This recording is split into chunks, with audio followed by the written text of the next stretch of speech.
Egg roll in a bowl is easy, ready in 15 minutes, full of flavor, has lots of texture, and is healthier than actual egg rolls.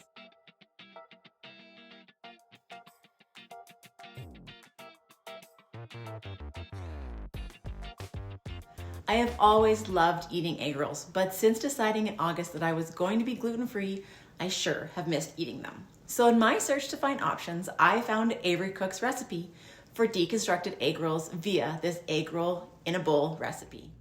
To a large skillet, add 2 tablespoons of sesame oil and 2 tablespoons of olive oil.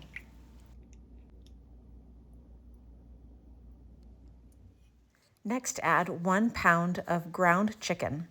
Ground turkey or pork may also be substituted, and cook that on medium-high heat until done. About 4 to 5 minutes. Crumble chicken and stir intermediately to ensure even cooking. This is my favorite tool when cooking ground meat. I will post a link to that in the description below. Take 1 small yellow onion and chop that up into smaller pieces. Add the onions to the meat and cook together for about 5 minutes or until the onions are tender. Next, add 3 to 4 teaspoons of minced garlic. The recipe calls for ground ginger. I love using fresh ginger. It just doesn't compare. So I keep fresh frozen ginger and grate it into this recipe and measure, to my heart's desire, about 1 teaspoon of freshly ground ginger. Cook the garlic and ginger for about 1 minute or until fragrant. Next, add 1 14 to 16 ounce bag of coleslaw mix. It looks like a lot, but it will wilt quickly. If you can't find coleslaw or cabbage mix where you live, you can substitute 2 heaping cups of shredded cabbage and carrots instead. The cabbage wilts down quite a bit, so even if it looks like a lot, it will dramatically reduce in volume. But of course, use your best judgment. Now it's time to add the soy sauce. To make this egg roll in a bowl recipe gluten-free, I use one of these 2 types of soy sauce replacement, which works great. Try to find a low sodium version is always the best option. Add half a teaspoon of freshly ground black pepper.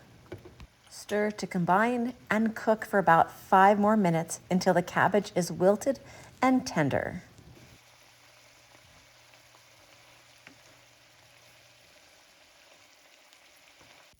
Use about 3 green onions sliced into thin rounds for garnishing, and also 1 tablespoon of sesame seeds is also optional for your garnishing as well.